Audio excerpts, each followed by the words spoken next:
Hey guys, this is Shivam. So today we'll go and solve lead code question 1235. So this is hard level question, but it's not actually hard. So we'll read this question. We'll try to see how we can approach it.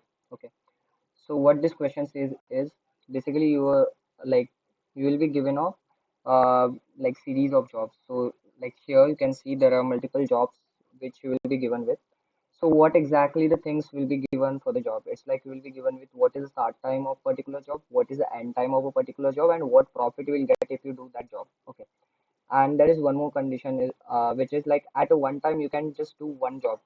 So let me explain it a bit more. It's like let's say you will be given with the three arrays. One is start time, another one is the end time, and another one is the profit. So the zeroth index will represent what is the start time of the first job and this zeroth index of the end time will represent what is the end time of the first job. So you can say the first job is starting at time interval 1 and it is ending at time interval 3. And if you do that, then you will get a profit of 50. Okay. And another thing is that let's say you're doing the first job, then what will happen is that if you see second job, the second job is starting at time 2 and it is ending at 4. So if you start doing first job, then what will happen is that you will not be able to do any other job apart from job 1 till time 3 because it's like at one time you will be able to do only one job. Okay. So because of that, you will not be able to do the second job. You can do this next job from time interval 3 onwards. It's like you can do the third job because the third job is starting at 3 and the first job will end at 3. Okay. So you got it, right? At one time you can do only one job. Okay. So what you have to do is you have to simply do some jobs and you have to gain maximum profit out of it. Okay. Let me just explain this on a whiteboard. So you can refer to this diagram because this is like explaining a bit of question more. Okay, see, like you are having four jobs. The first job is starting at 1 and it is ending at 3 and it is giving you the profit of 50. Second job is starting at 2, ending at 4 and it is giving you the profit of 10. The third job is starting at 3, ending at like it's ending at 5, so it's this is the third job. It is ending starting at 3, ending at 5, and it is giving you the profit of 40. And the last job is starting at 3, ending at 6, and it is giving you the profit of 70. Now, it's like now you have to do jobs in a such a way that you will get a maximum profit out of it. So let's say what I say is that I'll say that I just want to do the first job. If I say that I want to do the first job, then I'll not be able to do the second job because the time of the first job and second job is overlapping. At a one time, I'll be able to do only one job. So it means that if I do the first job, then I can, after completing that job, I'll be able to either do this job, which is giving me the profit of 70, or I'll be able to do this job, which is giving me the profit of 40. But it is better to do the job with the maximum profit, which is 70. So I'll do first job and the last job, and I'll get a profit of 120. And that will be the my maximum profit, which I have to return. Okay, so you got it, right? So yeah, so I have written all of these inputs on the whiteboard and let's try to approach this question. So as we discussed, so it's like let's say this is our first job. Okay, let's try to approach this question. So it's like what we have to do is we have to gain the maximum profit out of it. Okay, and whenever there is some question which is arising in front of you, the first thing is that okay, this is what I keep in my mind is that I don't have to fear this question. Though it is a hard or simple, I don't have to fear this question. I just have to face it. Okay, so first step is we have to understand it clearly, and which we have already done it. So next step is we have to start thinking about it without hesitating whether I'll think in right direction or wrong direction. So it doesn't matter. So let's start thinking about it. And whenever we are starting, whenever we start to think about the question, what we have to do is we can simply start about the brute force approach. Like let's say what will be the brute force approach, very new approach by which we can solve the question. So it seems to be like I'm having four jobs. I'm having job one, I'm having job two, I'm having job three, and I'm having job four. Job one is starting at one. Okay, this is starting at one. This is and ending at three, and it is giving me the profit of 50. So what it means is like let's say I'll be having two choices over here. Either I can do this job or I'll not do this job. So it's like let's say I say that I want to do the job one. So it means that the time interval from 1 to 3 I have blocked it for the job one. It means that any other job which will start between 1 and 3, I'll not be able to do that. So it simply means that I'll be able to do that job whose start time is either greater than or equals to 3. So it means that if I say I want to do this job, it means that I'll not be having any choice to do the second job. Why is it so? Because the second job is starting at time interval 2, right? So the first job I started doing it. So because of that, I'll be busy in doing the first job, and meanwhile, second job will arrive and I'll not be able to do that. So it's like I have to leave it. Okay, so it simply means that I can do the job whose start timing is greater than this ending time, not just greater than, but it's greater than or equals to the end time of the job one. So it simply means that I can do this job because this its start timing is 3, or I can do this one. Okay, so this is what I can do. So again, so it's all about, like, when I'll be at job one, I'll be having two choices. If I do the job one, then it means that the next time I'll, okay, so it's like, let's say I can say I'll do the job one, and if I do the job one, then after finishing the job one, I'll be able to do the job three. And after finishing the job three, I'll not be able to do any job because job three will end at 5. And in between that, only the last job will arrive, which will arrive at same time 3. So I'll not be able to do that. So I can complete job one and job three, which will give me the profit of 50 plus 40, which will give me the profit of 90. Or what I can do, I'll say I'll do the job one, but now instead of job three, when I'll go to the job three, I'll be having two choices. One is either to do this or not to do this. So I'll say I'll do this job, but I'll not do this job, but instead I'll do this. So I'll do job one and job four, which will give me the profit of 50 plus 70, which turns out to be 120. Or I can say I'll not do the job one. So I'll say I'll just skip this job, and then I'll go to the job two and say, oh, like let's try to do the job two. So if I start doing the job two, then I'll be busy till the job time 4, and within that like till the time 4, both of these job will get expired. I mean, you'll not be able to do the job 3 and job 4. So it means that you will be able to do only job 2, which will give you the profit of 10. So like if you just said that I don't want to do the job 1, then you will be able to do the job 2, and you will not be able to do these two jobs. Okay.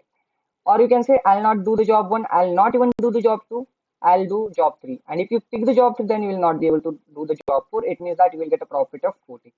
So it's all about pick and non-pick. Okay, it's all about pick and non-pick. So I have to decide which jobs I want to do and which jobs I don't want to do. So it's like, let's say I can say I'll do this one and this one, which will give me the profit of 90. Or I'll do this one and this one, which will give me the profit of 120. Okay, so it's all about pick and non-pick. So for every job, let's say whenever I'm having a job, I'll be having two choices, either to do this or not to do this. Okay, if I'm doing this job, then what will happen is, let's say I'm doing the first job, then I have to see what is the end time for it, and I can say the end time of this job is 3. So it means that any job which is starting at 2 or which is starting at 1, I'll not be able to do that. I'll be able to do that job which is having a start time equals to 3 or greater than 3, right? So that's the first thing which I have to keep in mind, that if I'm doing this job, the next job which I have to pick, that should have the start time greater than the end time of this current job. Okay. And if I'm not doing this, it simply it will not affect anything. You can do any job. It's like if you're not doing the job one, then you're not putting any time constant. You can just do the next job which is just ahead of this, right? So there are two possibilities which you have to keep in mind, and you have to solve the question. So it's very simple question. It's all about uh, like you can just try out all the possibilities. Like you can say that, okay, for each job, like for job one, I'll say I'll do this or I'll not do this. If I do this, then I have to pick the next possible job. Again, for that, I'll be having two choices, either to do this or to not do this. And again, if you don't do this job, then again you'll be having two possibilities for job to do this or not to do this. So this is very simple question which you can do by using a recursion, right? So it's very simple. You can just apply a simple recursion and it will be done. Okay. So what things which are okay, before applying the recursion, one thing which we have to keep in mind is that like let's say I would like to have all the jobs in the ascending order of their start time. Okay, so it means that let's say I'm having four job one, job two, job 3, and job 4. Let's say this job is starting at 2 and ending at 5. This is starting at 1, ending at 3. This is starting at, let's say, 3 and ending at 4. And let's say this is starting at 2 and ending at 7. So what I want is, I want to have all of these jobs sorted as per their start time. It's like I want to have job 2 first because it is starting at 1, which is the least minimum time which I can have for the start job. Then I'll be having job 1 because it is starting at 2. Then I'll take job 4 because it is starting at 2. And finally, I'll be having job 3. So I would like to sort this entire jobs based on the start timing. Why is it so? Because, see, it's because, let's say I decided I want to do the job 1, then what I can say is that I can just go linearly, and I'll just keep on going linearly till the time I'll not encounter any job whose start timing is greater than or equals to this end time. Okay. So what I can say is that one thing which I know is that as I go in this direction, the start time will increase. Okay. So that's why I just wanted to have the things in sorted order so that I'll be very sure as like when I'll move towards the right direction, I'll be getting the more and more greater timings. Okay, that's why I'm just sorting it. So there is one more thing which I can do over here. Let's say when I say that I want to do, let's say I said that I'm just going to pick this job. I'm going to do this job. Then what will happen is that the next job for which I'll be having possibility to do is job 3, which is nothing but a job which is having starting timing greater than or equals to this end time, right? So it means that, and one more thing which I know is that this array is in the sorted order. So what I can do is that, so it's like, okay, you said that I'm going to do this job, which is job 2, which is going to end at time 3. It means that the next job which you can pick will be the someone whose start time greater than or equals to 3, right? So the one way of finding out the next possible job is to just linearly iterate. So you can see, okay, whether this is greater than or equals to 3, no, whether it is no, and we'll go here and we'll say, okay, I can start applying from, I can just start processing from this point. But this is not a efficient way of doing this, right? So instead of that, what I can do is I can simply apply the binary search, because you can see this array is in a sorted order, right? And if this array is in a sorted order, then what you can do is that what you have to do is you have to simply find out the upper bound of 3. So such a time which is greater than or equals to 3 in this array. So you can apply the binary search and you can find out the next possible job. Okay. So this is a simple question. And apart from that, as we said, we are just going to solve this question by using the recursion. We'll be having two choices for every job. That is either to do this or not to do this. So if you say I want to do this job, then next job which we'll pick is the job who is at index. This is 0th index. This is first index, 2 and 3. Okay. So it might happen that, let's say you like from this point you made a call to index 3, or it may even happen that you just decided I don't want to do this job, I don't even want to do this job, I don't want to even do this job, and I just want to do this job. So it might happen that for index 3 you might call from the multiple times, right? So what you can do is, let's say, or it might happen that you are calling this index 2 again and again. So once you called for the index 3, you can just store its solution in a DP. So this is a typical DP question. Why I'm saying is, let me just do one dry run so that it will be bit clear. Okay. So let's take this test case and try to see what are all the possibilities. So I'm having a job 1, which is 1, 3, 5. This is the start time, this is the end time, and this is the profit which I will be getting. So this is 50. So let's say I decided I want to do the job 1. So what will happen?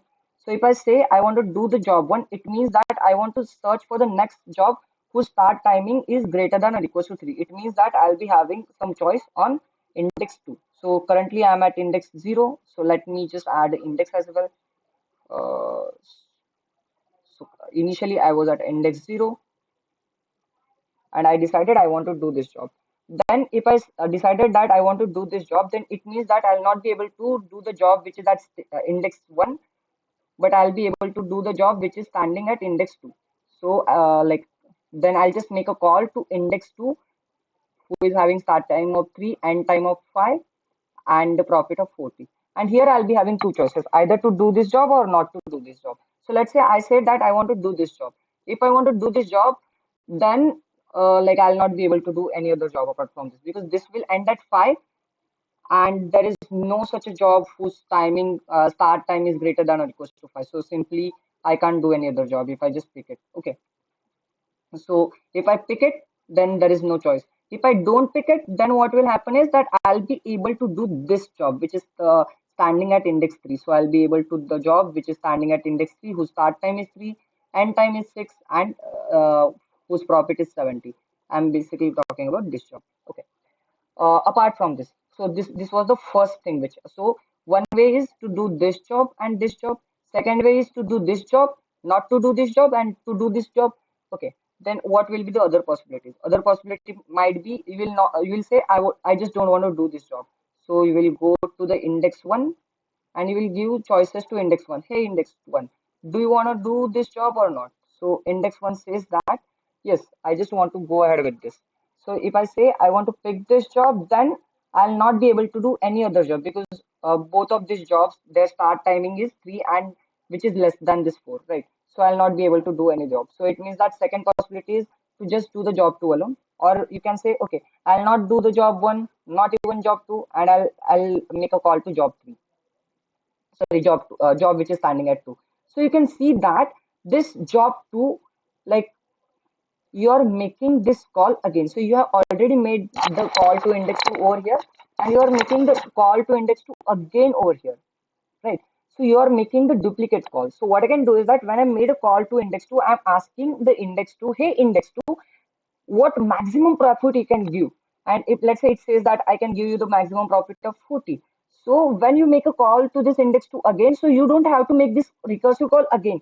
You can just store this value somewhere and you can just return that value. So that's what the basic concept of DP. So that's why we can make it, we can apply the dynamic programming because you can see the problems are of repeating nature, right? So I think you got what things we have to apply in this question. So simply this is a DP plus binary search question. Okay, let me show you the code. Okay, so first of all, what I have done is I have simply I have to first of all sort the array on the basis of their start timing, right? So I'm having three arrays. So like this is the function which I have to complete in which they have given start time, end time, and profit. So what I'm doing is I'm creating a simple object. So it's like, see, here you're having your job.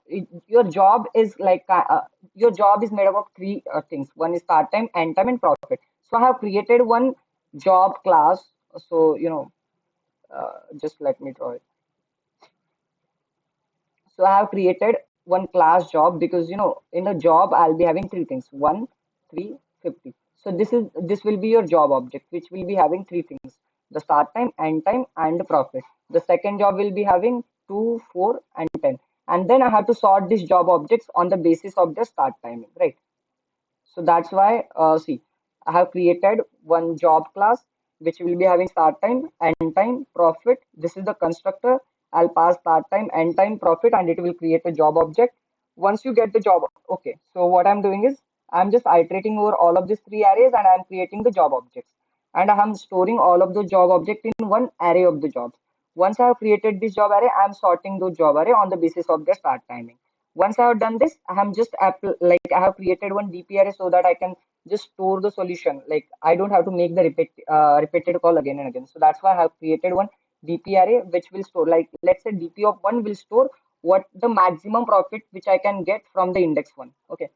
Then I'm just making call to this function which is internally using a DP. So what I'm doing over here is let's say if I reach to the last index, so it means that there is no job to left. So we have to simply return 0. In case the dp of I is not equals to 0, it means that we have already solved this question and we can just return whatever value which you solved previously. And this is the recursive code. It is simply like, if you decided you want to do some job, then what you have to do is you have to simply get the upper bound of your end time, right? So this is the binary search function, which is just calculating the upper bound of your job. It's like if you decided to do the first job, then you have to just find out the upper bound of 3 in the based on the start time. Okay. Then you're like you'll be having two choices, right? So you will just return the maximum of doing and not doing. And whatever answer you will get, you will store it in DP and you will return it.